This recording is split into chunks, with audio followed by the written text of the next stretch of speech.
আচ্ছা ভাবুন তো, আপনি একটা বিশাল লেকের পাড়ে দাঁড়িয়ে আছেন আর আপনার চোখের সামনেই জলের রংটা হঠাৎ পাল্টে গেল। মানে ঠিক যেন কোনো জাদুকর তার চাদরটা লেকের ওপর বুলিয়ে দিয়ে গেল। আর শুধু রং নয়, আপনি যে দ্বীপটার ওপর দাঁড়িয়ে আছেন সেই আস্ত দ্বীপটাই জলের ওপর ভেসে বেড়াচ্ছে। অবিশ্বাস্য মনে হচ্ছে তো? ভারতের মণিপুরে ঠিক এমনই এক আশ্চর্য জায়গা আছে যার নাম লোকটাক লেক। এটাকে বলা হয় পৃথিবীর একমাত্র ভাসমান লেক। কিন্তু এর আসল রহস্যটা রং বদলানো নয়, বরং এর গভীরে লুকিয়ে থাকা এক অদ্ভুত বাস্তুসংস্থান বা ইকোসিস্টেম, যা আজও বড় বড় বিজ্ঞানীদের রাতের ঘুম উড়িয়ে দেয়। সত্যি বলতে লোকটাক লেক প্রকৃতির এমন এক খামখেয়ালি খেলা যা আপনি নিজের চোখে না দেখলে বিশ্বাসই করতে পারবেন না। মণিপুরের মৈরাং জেলায় অবস্থিত এই লোকটাক লেক উত্তর পূর্ব ভারতের বৃহত্তম মিষ্টি জলের হ্রদ। কিন্তু আপনি যদি একে অন্য 5টা সাধারণ লেকের মতো ভাবেন তবে আপনি ভুল করবেন। এই লেকের সবচেয়ে বড় বৈশিষ্ট্য হলো ফোমদি। এই ফোমদিগুলো আসলে কি জানেন? এগুলো হলো মাটি, পচনশীল উদ্ভিদ আর জৈব পদার্থের তৈরি এক একটা বিশাল স্তূপ, যা জলের ওপর দিব্যি ভেসে বেড়ায়। দেখে মনে হবে যেন ছোট ছোট অনেকগুলো সবুজ দ্বীপ মাঝ দরিয়ায় পিকনিক করতে বেরিয়েছে। কিন্তু রহস্যটা দানা বাঁধে যখন স্থানীয়রা বলেন যে এই লেকের মেজাজ আর রং সবসময় এক থাকে না। সকালবেলা হয়তো দেখলেন জলটা স্বচ্ছ নীল, কিন্তু দুপুর গড়াতেই সেটা হয়তো গাঢ় সবুজ বা অন্য কোনো রঙের হয়ে যেতে পারে। কেন হয় এমন? এটা কি কোনো অলৌকিক ঘটনা, নাকি এর পেছনে বিজ্ঞানের কোনো গভীর প্যাচ লুকিয়ে আছে? গল্পটা একটু গভীরে গিয়ে বোঝা যাক। এই যে ফোমদি বা ভাসমান দ্বীপগুলোর কথা বললাম, এগুলো কিন্তু কোনো হালকা জিনিস নয়। এর উপর আস্ত একটা ন্যাশনাল পার্ক আছে যার নাম কেইবুল লামজাও। ভাবুন তো, পৃথিবীর একমাত্র ন্যাশনাল পার্ক যা কিনা জলের ওপর ভাসছে। এখানে এমন এক ধরনের হরিণ পাওয়া যায় যারা শুধুমাত্র এই ভাসমান দ্বীপেই থাকে।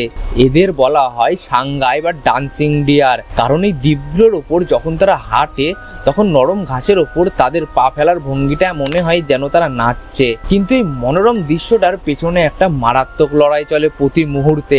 এই দ্বীপগুলো কিন্তু সবসময় এক জায়গায় দাঁড়িয়ে থাকে না। হাওয়ার টানে এরা লেকের এদিক থেকে ওদিকে ঘুরে বেড়ায়। মানে আপনি আজ যে দ্বীপটাকে যে জায়গায় দেখলেন, কাল সকালে হয়তো দেখবেন সেটা কয়েকশো মিটার দূরে সরে গেছে। আর এই নড়াচড়ার ফলে লেকের নিচের তলানিগুলো যখন উপরে উঠে আসে তখন লেকের জলের দৃশ্যমান রংটা হঠাৎ করেই পাল্টে যায়। কিন্তু এই রঙের পরিবর্তনটা কি শুধুই তলানির জন্য, নাকি এর পেছনে জলের অম্লতা বা অ্যালগোরি কোনো বড় ভূমিকা পালন করে? এখানেই বিল্ড আপটা শুরু হয়। আসল টুইস্টটা আসে যখন বর্ষাকালে বা ঋতু পরিবর্তনের সময় এই লেকের চরিত্র একদম বদলে যায়। লোকটাক লেকের গভীরতা খুব একটা বেশি নয়, কিন্তু এর ব্যাপ্তি বিশাল। যখন আবহাওয়া বদলায় তখন লেকের ভেতরে জলজ উদ্ভিদের বা ফোমদের পচন প্রক্রিয়া একটা বড় পরিবর্তন আসে। বিজ্ঞানীরা পরীক্ষা করে দেখেছেন যে নির্দিষ্ট কিছু মাইক্রো অর্গানিজম বা ছোট ছোট শ্যাওলা যখন ওই লেকের জলে হঠাৎ করে বেড়ে যায় তখন তারা সূর্যের আলোর রিফ্লেকশনটাকে বদলে দেয়। ফলে লেকের ওপর দিয়ে তাকালে মনে হয় জলটা রাতারাতি নিজের রং পাল্টে ফেলছে। স্থানীয়দের কাছে কিন্তু এর একটা অন্য মানে আছে।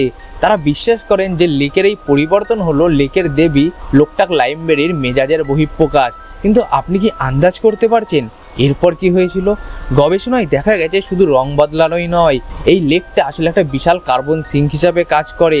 মানে পৃথিবীর তাপমাত্রা নিয়ন্ত্রণে এই অদ্ভুত লেকটার একটা বিশাল ভূমিকা আছে।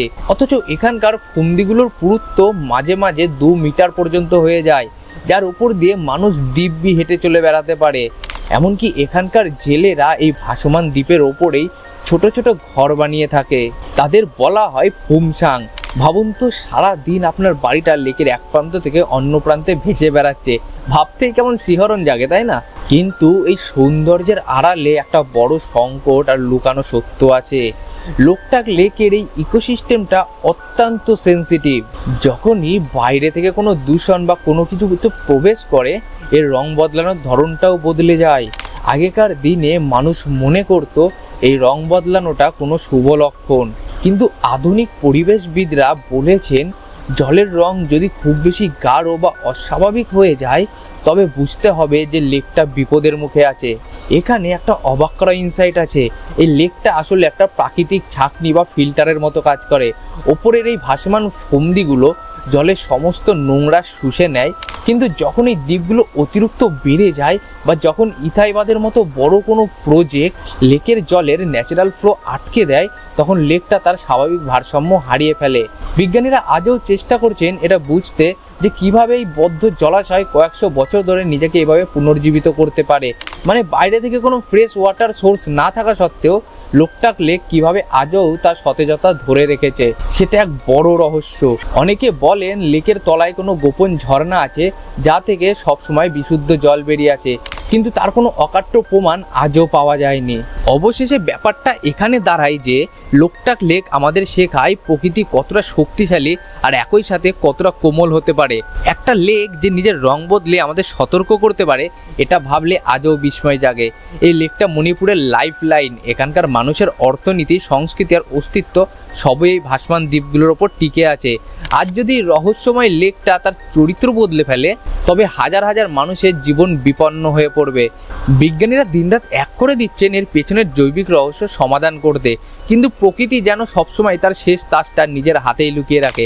আপনি যদি কোনো দিন খুব ভোরে লোকটাক লেকের পাড়ে গিয়ে দাঁড়ান আর কুয়াশার মধ্যে ভাসমান দ্বীপগুলোকে সরতে দেখেন, তখন আপনারও মনে হবে যে কোনো এক অজানাকে যেন আপনি ছুঁতে চলেছেন। পুরো ব্যাপারটি কি সত্যিই জাদুকরী নয়?